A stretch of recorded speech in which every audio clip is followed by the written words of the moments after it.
기도드리겠습니다. 사랑의 주님 감사합니다. 저희를 사랑하시고 축복해 주시는 예수님, 날마다 예수님을 만나기를 원합니다. 우리가 올바르게 살아갈 수 있도록 함께 해주세요. 또 친구들 함께 모여서 온전한 예배를 드릴 수 있도록 도와주세요. 고마우신 예수님 이름으로 기도드립니다. 아멘.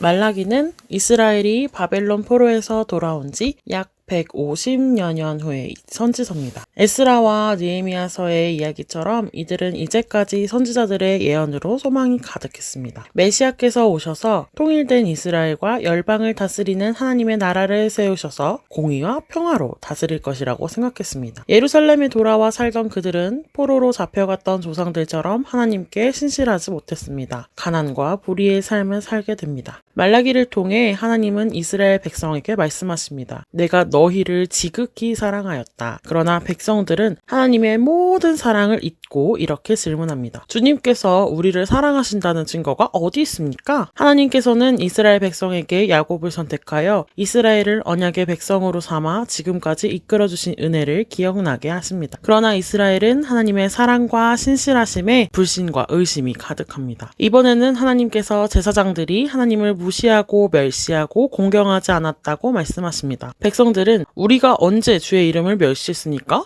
라고 합니다. 이스라엘과 제사장들은 하나님께 더러운 음식과 병든 짐승을 제물로 바쳤어요. 하나님께서 이렇게 물으십니다. 너희는 다스리는 총독에게 병든 짐승과 더러운 음식을 바친다면 받겠느냐? 너희는 항상 나에게 불쌍히 여겨주세요. 우리를 도와주세요. 라고 한다. 내가 너희를 불쌍히 보겠느냐? 하나님께서는 이스라엘이 성전에서 하나님께 무례하고 멸시하고 존중하지 않으면서 하나님의 이름을 더럽히는 것이 너무 싫으셨어요. 그래서 제단에 불도 못 피우게 하시고 바치는 제물도 받지 않으시겠다고 하셨어요. 하나님께서는 성전을 관리하고 말씀을 가르치는 제사장들과 레위인들에게 경고하셨어요. 하나님의 말씀을 듣지 않고 이름을 높이지 않는 자는 저주를 내리겠다고 하셨어요. 하나님과 레위인들은 생명과 평화의 약속이 있었어요. 레위 지파는 하나님을 경외하고 하나님의 이름을 두려워하였어요. 하나님의 법을 가르치고 하나님께 늘 정직하고 많은 사람들이 악한 길에서 돌아오도록 하였어요. 이것이 하나님께서 말씀하신 제사장들의 임무이기 때문이에요. 그런데 말라기 시대의 레위 지파는 이 모든 약속을 깨뜨리고 파괴하였어요. 그래서 하나님께서는 레위 가문과 맺은 언약을 깨뜨리지 않으려고 경고의 말씀을 하신 것이에요. 예루살렘과 이스라엘은 배신과 속임수가 가득한 나라가 되었어요. 성소를 더럽히고 남자들은 자기의 아내를 버리고 우상을 섬기는 여자들과 다시 결혼하기도 하였어요. 이스라엘이 눈물을 흘리며 하나님께서 제물을 받지 않으시는 이유를 묻자 하나님께서는 이스라엘이 자기의 사랑하는 아내와 평생 살겠다는 약속을 배신하였기 때문이라고 말씀해 주셨어요. 하나님께서는 남자와 여자가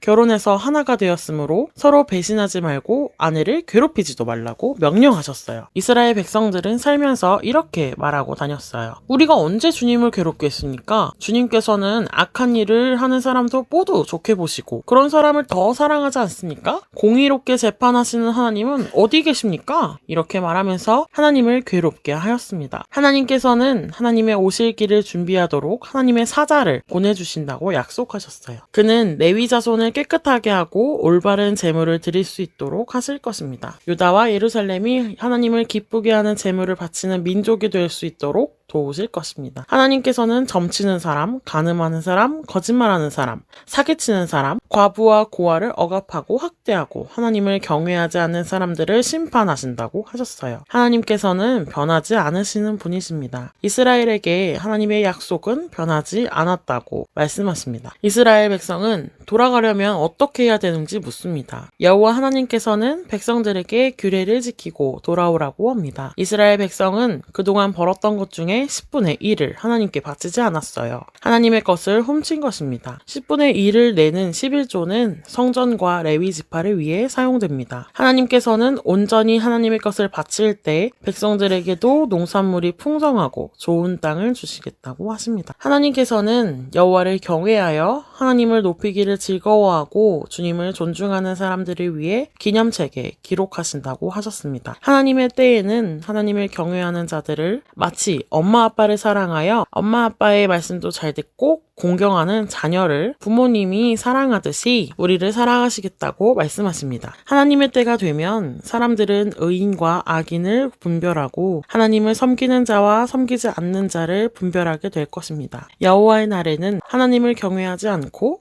죄악을 좋아하는 사람들이 심판을 받을 것입니다. 그날에는 공의의 해가 떠올라 치유와 생명과 소망을 주는 광선의 빛이 비출 것입니다. 하나님을 경외하는 우리는 자유롭고 기쁘게 뛰어다닐 것입니다. 예수님께서는 사람으로 오셨고 십자가에서 나의 죄로 인해 죽으셨어요. 그리고 3일 만에 부활하시어 하나님 보좌 우편에 앉으셨어요. 그리고 우리는 성령님과 함께합니다. 다시 오실 예수님의 심판은 우리에게 무서운 날이 아닙니다. 말라기 시대의 이스라엘 백성과 제사장들은 하나님께 가장 안 좋은 것을 바치고 불만과 불평을 마구 쏟아냅니다. 하나님께서 말씀해 주셨듯 우리는 하나님을 높이기를 즐거워하며 여호와께 감사를 드려야 합니다. 또한 우리는 하나님의 법을 배우고 하나님께 정직하고 악한 생각과 행동을 거절합니다. 치유와 생명과 소망으로 우리와 함께 하실 여호와의 날을, 예수님이 다시 오실 그날을 우리 모두 기쁨과 자유함으로 기다리기를 축복합니다. 이번 주 미션은 하나님께 3가지 감사하기입니다. 기도하겠습니다. 언제나 변하지 않으시는 하나님을 찬양합니다. 우리를 사랑하시어 약속을 소중히 여겨주시니 감사합니다. 우리는 하나님을 사랑합니다. 우리가 늘 하나님께 정직하며 언제나 하나님을 찬양하는 즐거움이 가득할 수 있도록 도와주세요. 예수님의 이름으로 기도합니다. 아멘. 하늘에 계신 우리 아버지여, 이름이 거룩히 여김을 받으시오며 나라의 임하옵시며 뜻이 하늘에서 이룬 것 같이 땅에서도 이루어지이다. 오늘날 우리에게 일용할 양식을 주옵시고 우리가 우리에게 죄 지은 자를 사하여 준 것 같이 우리 죄를 사하여 주옵시고 우리를 시험에 들지 말게 하옵시며 다만 악에서 구하옵소서. 나라와 권세와 영광이 아버지께 영원히 있사옵나이다. 아멘.